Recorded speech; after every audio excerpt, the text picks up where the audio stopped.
dozens of people, thousands of people in Iran have died, tens of thousands, but we saw over a dozen US soldiers die. So I'm going to continue to ask this very same question. What political concessions have we gotten from Iran 60 days into this war? The answer is absolutely none, and he knows the answer is none. That's why he freaked out. Yeah, I think it's a perfectly and don't reasonable... apologize.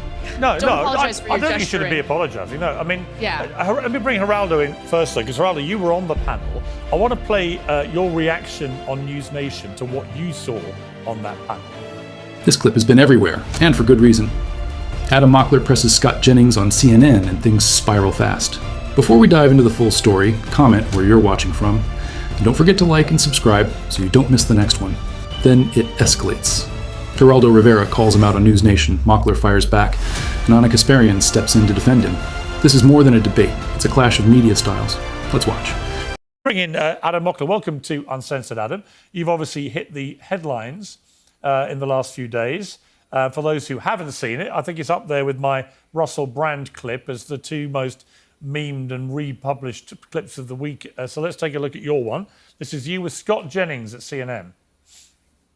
I mean, honestly, they have been at war with us for 47 years. We all know that Scott Jennings is more than happy to defend a war with a country that starts with the letters IRA that we are currently failing, that is going to put us trillions and trillions of dollars more in debt. I was only a few years old while you were in the administration defending prior endless wars. Now this war is failing. 8 weeks is endless to you? Okay, you said it was going to be 4 to 6 weeks. You have the attention span of a gnat? Is that what you I have? debated you on TV 4 to 6 weeks ago, and you said we were weeks away from it. Now you're making condescending remarks because you can't defend the fact that this war is not going your way. Wait, one more time. Not going your way. One political concession. Name one political concession. Hey, whoa, honestly, I'm not going to have this guy's everybody, in my face. Everybody, hang tight, honestly. Okay? No, everybody calm down, okay? Now, as somebody who was repeatedly actually manhandled by Russell Brand, I think your manhandling was at least a little bit removed. There was daylight between your arms and Scott Jennings. But what was interesting about the exchange to me was not that he was not entitled to get annoyed with the way you were gesticulating. I probably would have done too. But I've not seen him that rattled. Scott Jennings is normally ice cool on that panel show. I watch it a lot. I think he's a really interesting commentator for the right on CNN. It's an unusual beast. They don't have many of them. And he holds his own often against 3 or 4 people. And on this occasion, Geraldo was also on the panel, I noted. And we'll come to Geraldo for his view of it in a minute. But I haven't seen Scott Jennings react like that to anybody.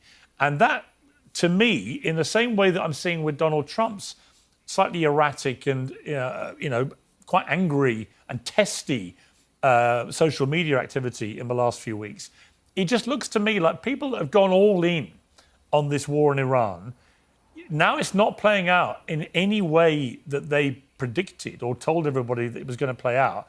They're getting testy. They're getting quite angry about it, which is a natural human reaction, but is increasingly obvious. And I thought your exchange with Scott was indicative of that. What did you think?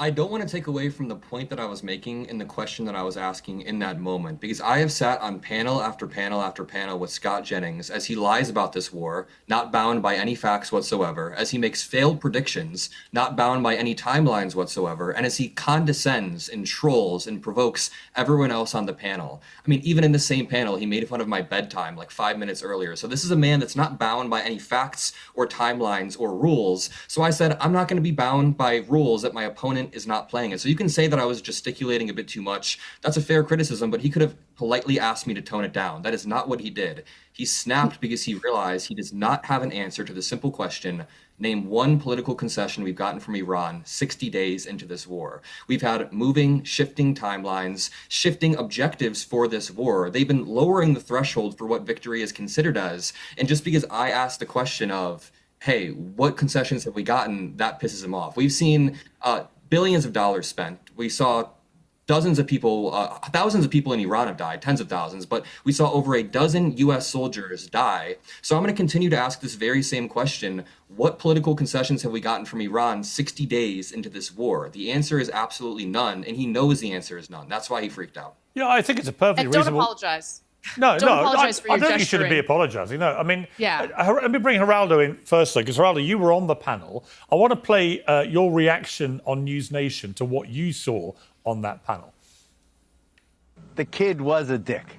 I mean, he really smart, eloquent. had his argument together, had obviously debated Scott before, and he was really being a dick. I mean, it was shut up, go out and get some life experience. How many different... I wasn't sure if you were talking about Chris Cuomo there, actually, Geraldo. I had to clarify you were talking actually about Adam Mockler. Now, You still think so? well, Adam, I mean, what do you want to say to Geraldo? He called you a dick. Do you have a response? Yeah, it's not a dick to try to force a critical question and try to force the conversation to where the American people want it. Geraldo, you were there when Scott made fun of my bedtime 5 minutes earlier. Again, this is somebody not bound by any rules whatsoever on this show. He's able to lie over and over. Why should I be bound by some decorum that my opponents aren't bound by? Do you see what I'm saying? It's not the 80s anymore. It's not even 2010 anymore. We are in a new era where we are playing in a reciprocal manner. So I'm not playing the games where I have to be nice. And regarding life experience, really quickly, you have a whole life of experience and you're on the same panels as me. We're on the same shows. We have a show last week. We have a show today. So life experience, what has it gotten you? I don't know. All right, Geraldo, your life experience has got you nowhere, says the young dick. Well, it's got me a career that's lasted 56 years so far and counting, and aside from 10 Emmys and a few other trinkets. And now you're on the same panels Adam, listen, don't be a wise ass, okay? I said to you in the commercial break that immediately followed your confrontation with Scott that I thought that you made some good points. The problem is that you can be very obnoxious in your presentation. Now, sometimes being obnoxious can lead to a whole career, but I advise you strongly, because you're a smart kid and you obviously prepared, for the debate. Stick to that. Stick to the substance, because I think that you do have a future. In terms of Scott Jennings, I like Scott very much. I didn't know him before the CNN experience. It was fun talking to him in the green room before the show, and then see the confrontation, this spontaneous combustion. I was surprised. I was surprised by the fact that Scott reacted as he did. But then, just listening to Adam, he can be very grating, and sometimes that works. I remember Morton Downey and a bunch of others from daytime TV and so forth. But I strongly advise you to stick to the substance, because you can, as I indicated in the commercial break following the confrontation, you can be a voice for a generation that has so far been unable to penetrate into the mainstream media. That's my opinion. This is so indicative of the double standards that we see all throughout the media. I mean, you went on that whole rant, but you didn't mention that Scott Jennings made fun of my bedtime or whatever. Not that I care, but he's the one who has an obnoxious air. What did he say about your bedtime? I missed that. So I asked him a question 5 minutes before. I said, hey, what concession has Iran gotten? And he says, aren't you a little bit up past your bedtime or something? He started with the condescending jabs. To be fair, Adam, you are literally beaming into the show from your bedroom. It's a hotel room. I'm currently at a hotel room. But, I mean, either way. It's not the best way to refute the suggestion that it's past your bedtime. What are you talking about? I'm in a hotel room in New York because I have CNN again tonight. Adam, it's a joke. You're reacting a bit. You're reacting a bit like Scott did the other day. So take a chill pill. You happen to have a bed behind you as you're refuting the charge that it's past your bedtime. I'm just making a joke. It's a good joke. One final thing. I'm 23. Maybe my youthful arrogance will drop with time, but there's no excuse for Scott Jennings to be on air all the time, making remarks at everybody else. And then the moment somebody gives it back, he can dish it, but he can't take it. The moment somebody tries to force the question, what political concession have we gotten from Iran? He gets worked up. So, yeah. Well, okay. I don't know Scott Jennings at all. I never met him. I think he's a very effective communicator on a network, CNN, that when I was there was very, very, very cautious about revealing any kind of partisan bias, but now has a panel show where quite often on that show they have 4 on one side and Scott Jennings. So I actually feel like he puts up a pretty good fight, given he's often heavily outnumbered. But Anna, on a sort of slightly wider point here, it's very interesting to me. I just interviewed Megyn Kelly for 20 minutes at the start of this show. And I could have been talking to you about some of these issues, right? Same with Tucker Carlson. A lot of you have blended now into a weird family of people who have a lot of agreement about a lot of things. Iran, the influence of Israel, Donald Trump and his mistake as you see it and so on.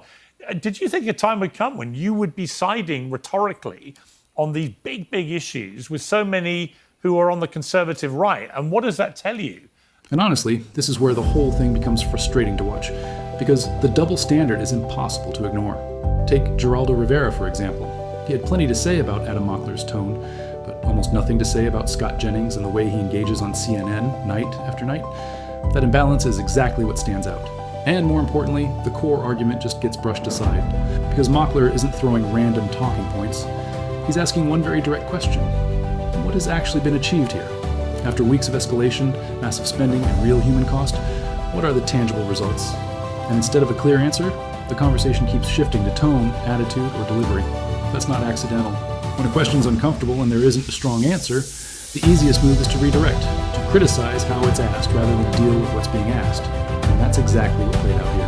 Then you've got Piers stepping in, trying to steady things, but in doing so, echoing that same pattern, cooling the moment without really addressing the substance behind it. And this is where the bigger picture comes in. This isn't just about one debate or one disagreement, it's about a clear shift in media. On one side, you have established voices with decades of experience and traditional credibility. On the other, you've got a new wave, people like Mockler, who've built massive audiences independently and aren't interested in following the old rules of engagement. When those two worlds collide, moments like this happen. Because at the center of it all, that original question is still sitting there, unanswered. And that's why the reaction was so strong. Let me know what you think about this exchange down below, and I'll catch you in the next one.